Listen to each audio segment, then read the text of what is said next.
Bismillahirrahmanirrahim. Assalamualaikum warahmatullahi wabarakatuh. Halo semuanya, apa kabarnya nih? Semoga sehat selalu ya. Sebelumnya izin memperkenalkan diri terlebih dahulu.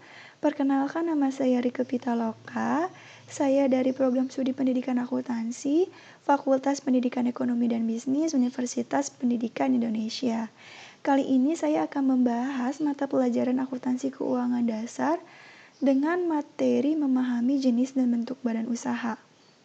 Baik, kita langsung saja ke pematerian yang akan kita bahas. Nah, adapun tujuan dari pembelajaran kita kali ini yaitu nantinya kalian dapat menjelaskan pengertian badan usaha itu apa, lalu dapat membedakan jenis-jenis badan usaha dan memberikan contoh dari bentuk badan usaha itu sendiri. Nah, kita mulai dari pengertian badan usaha ya. Badan usaha ini adalah kesatuan yuridis atau hukum, teknis, dan ekonomis yang bertujuan mencari laba atau keuntungan. Badan usaha seringkali disamakan dengan perusahaan, meski pada kenyataannya tetap memiliki perbedaannya ya. Nah, perbedaan badan usaha dan kontrak yang utamanya yaitu badan usaha adalah lembaga, sementara perusahaan adalah tempat di mana badan usaha tersebut mengelola faktor produksinya. Nah, di sini ada pengertian badan usaha menurut para ahli. Menurut Dominic Salvatore, badan usaha adalah suatu organisasi yang mengombinasikan dan mengordinasikan berbagai asal daya untuk tujuan menghasilkan atau membentuk barang-barang atau jasa untuk dijual.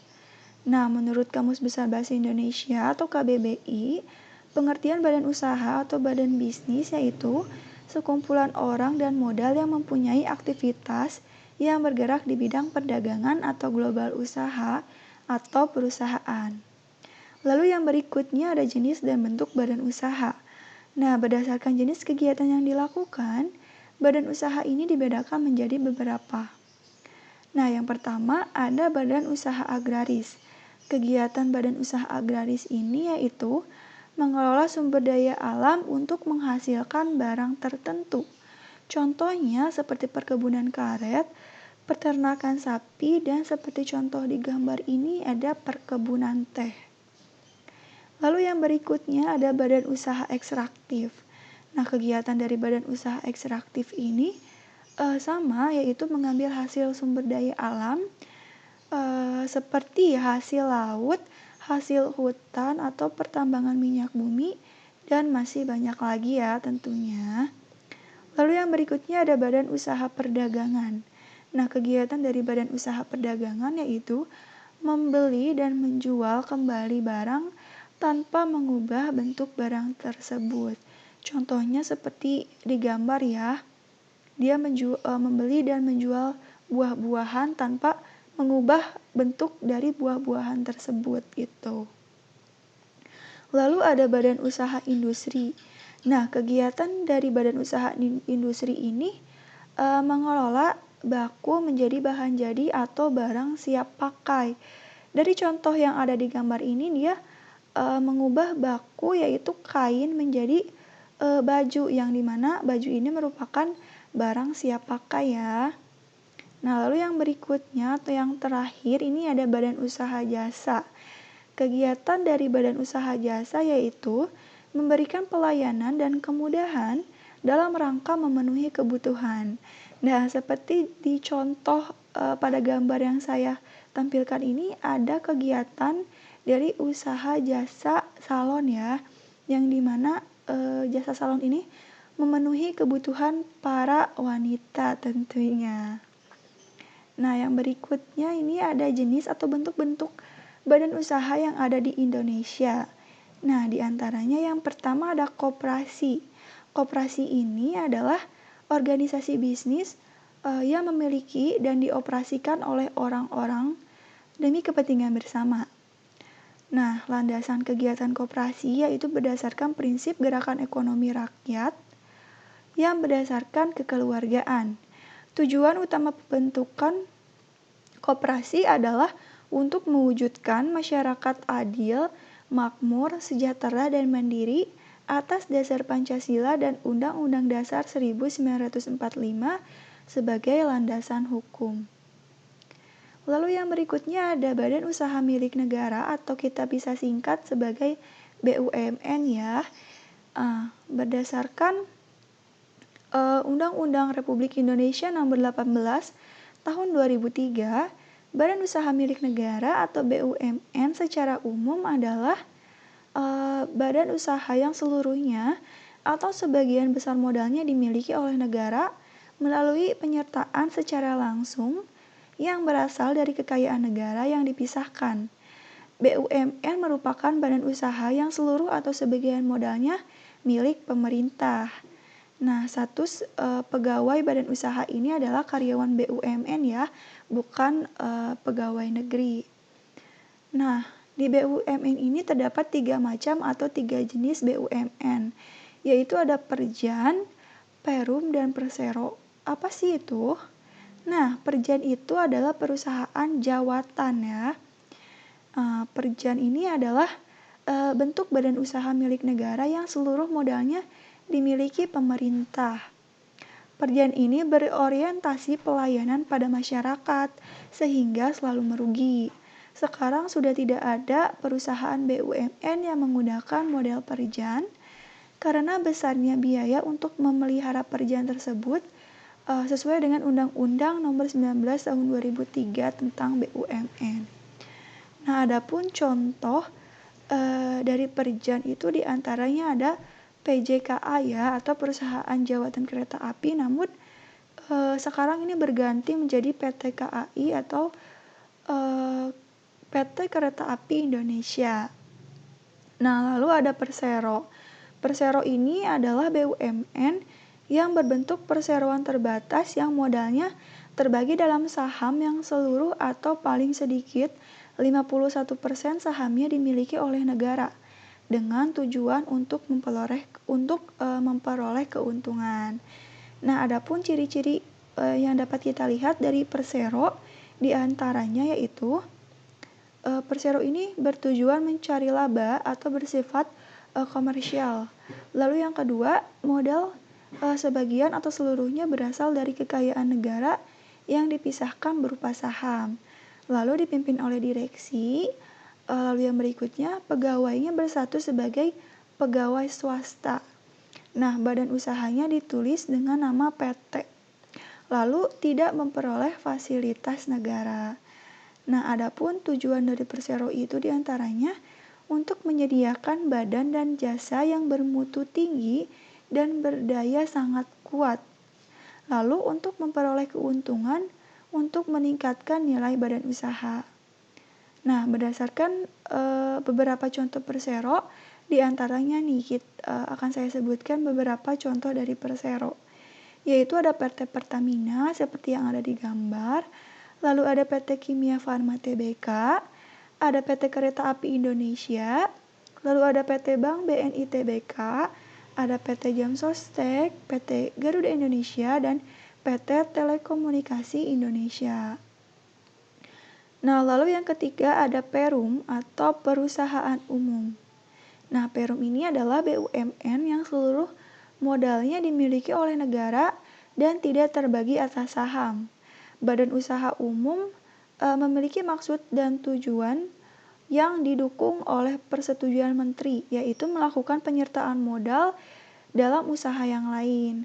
Nah, tujuan badan usaha umum atau Perum ini yaitu menyelenggarakan usaha dengan tujuan kemanfaatan umum berupa penyediaan barang dan jasa yang berkualitas dengan harga yang dapat dijangkau oleh seluruh masyarakat.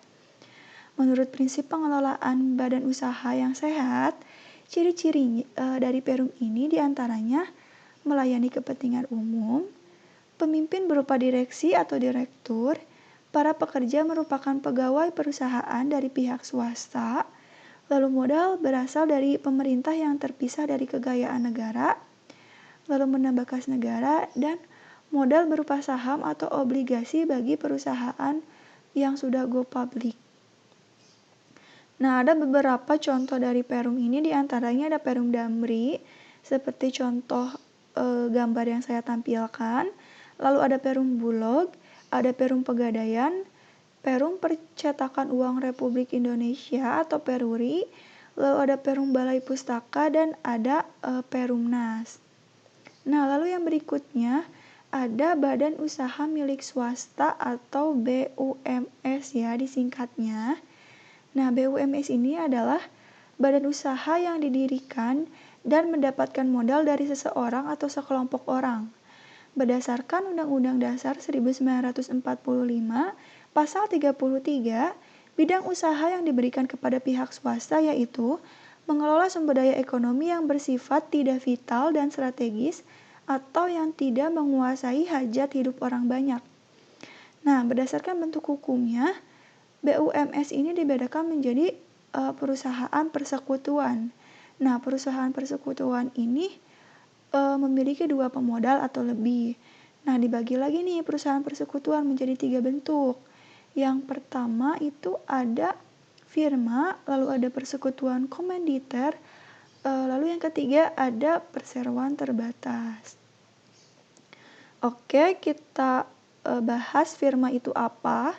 Firma atau bisa kita singkat FA adalah badan usaha yang didirikan oleh 2 orang atau lebih, di mana tiap-tiap anggota bertanggung jawab penuh atas perusahaan.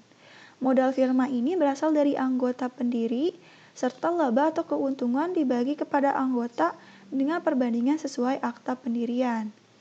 Nah, ciri-ciri firma ini diantaranya para sekutu aktif di dalam mengelola perusahaan.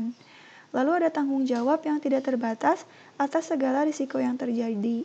Lalu berakhir jika salah satu anggota mengundurkan diri atau meninggal dunia. Oke, yang berikutnya ada persekutuan komanditer. Persekutuan komanditer atau bisa kita singkat CV adalah suatu persekutuan yang didirikan oleh 2 orang atau lebih. Dalam persekutuan komanditer ini mengenal 2 istilah, yaitu ada sekutu aktif dan sekutu pasif. Apa sih sekutu aktif? Nah, sekutu aktif ini adalah anggota yang memimpin atau menjalankan perusahaan dan bertanggung jawab penuh atas utang perusahaannya. Lalu sekutu pasif adalah atau bisa kita sebut juga sebagai sekutu komanditer ya, adalah anggota yang hanya menanamkan modalnya kepada sekutu aktif dan tidak ikut campur dalam urusan operasional perusahaan. Nah, sekutu pasif ini juga bertanggung jawab atas risiko yang terjadi sampai batas modal yang ditanam. Keuntungan yang diperoleh dari perusahaan ini perusahaan yang berbentuk CV ini dibagi sesuai kesepakatan. Lalu yang ketiga ada perseroan terbatas atau bisa kita singkat sebagai PT ya. PT ini adalah badan usaha yang modalnya diperoleh dari hasil penjualan saham. Nah, setiap pemegang surat saham ini mempunyai hak atas perusahaan dan setiap pemegang surat saham berhak atas keuntungan atau dividen. Oke, yang berikutnya ada badan usaha milik daerah atau BUMD. Nah, BUMD ini merupakan perusahaan yang didirikan berdasarkan peraturan daerah yang modalnya berasal dari kekayaan daerah yang dipisahkan dan berdasarkan undang-undang. Badan usaha ini melakukan kegiatan usahanya di bidang usaha umum yang menguasai hajat hidup orang banyak. Perusahaan daerah dipimpin oleh direksi dan anggota direksi diangkat dan diberhentikan oleh kepala daerah dengan pertimbangan DPRD. Contoh dari BUMD ini diantaranya ada Badan Pembangunan ada Bank Pembangunan Daerah atau kita bisa singkat sebagai BPD. Lalu ada Perusahaan Daerah Air Minum atau PDAM. Lalu ada Perusahaan Daerah Angkutan Umum. Nah, lalu yang berikutnya ada Badan Usaha Swasta Asing. Nah, badan usaha swasta asing ini yaitu badan usaha yang modalnya dimiliki oleh pihak luar negeri. Nah, faktor munculnya badan usaha milik swasta asing ini diantaranya yaitu faktor ketersediaan sumber daya alam atau bahan baku, lalu potensi pasar yang besar, dan upah tenaga kerja yang cenderung lebih lebih murah. Modal badan swasta asing ini bisa memberikan manfaat bagi negara karena memasok modal dan menerapkan teknologi maju yang penting untuk pertumbuhan ekonomi. Namun di sisi lain, justru dapat menimbulkan ketergantungan dengan adanya badan usaha swasta milik asing ini, karena nantinya kita dapat mengurangi kemandirian ekonomi, yang mana mungkin nanti kita bakal banyak bergantung pada badan usaha swasta asing ini. Nah, lalu yang terakhir ada yayasan. Yayasan ini adalah suatu badan usaha, tetapi tidak merupakan badan usaha karena tidak mencari keuntungan. Badan usaha ini Badan usaha ini didirikan untuk sosial dan berbadan hukum. Ciri-ciri yayasan diantaranya yaitu dibentuk berdasarkan peraturan perundang-undangan yang berlaku, lalu didirikan dengan akta notaris, lalu dibentuk dengan memisahkan kekayaan pribadi pendiri untuk tujuan nirlaba, religi, sosial, dan kemanusiaan. Lalu tidak memiliki anggota dan tidak dimiliki siapapun, tapi memiliki pengurus atau organ untuk merealisasikan tujuan yayasan, dan dapat dibubarkan oleh pengadilan dalam kondisi pertentangan tujuan yayasan dengan hukum, likuidasi, dan pailit. Nah, mungkin kita bisa ambil kesimpulannya, yaitu badan usaha adalah kesatuan yuridis atau hukum, teknis, dan ekonomis yang bertujuan mencari laba atau keuntungan. Badan usaha memang seringkali disamakan dengan perusahaan, meski pada kenyataannya tetap memiliki perbedaan. Nah, perbedaannya yaitu badan usaha adalah lembaga, sementara perusahaan adalah tempat di mana badan usaha tersebut mengelola faktor produksinya. Oke, di sini ada quotes nih, yang dimana berbunyi, masa depan adalah milik mereka yang mempersiapkan hari ini. Maka dari itu, kita harus menyiapkan apa yang akan kita rancang, apa yang akan kita capai nantinya untuk menjadikan itu sebagai plan kita, menjadi plan di hidup kita gitu ya. Mungkin sekian pematerian yang bisa saya bahas pada pertemuan kali ini. Semoga teman-teman semua tidak puas dengan apa yang saya sampaikan, dan teman-teman terus mencari dan belajar dari sumber-sumber lain ya tentunya. Sekali lagi terima kasih atas perhatiannya. Wabillahi taufiq wal hidayah. Wassalamualaikum warahmatullahi wabarakatuh.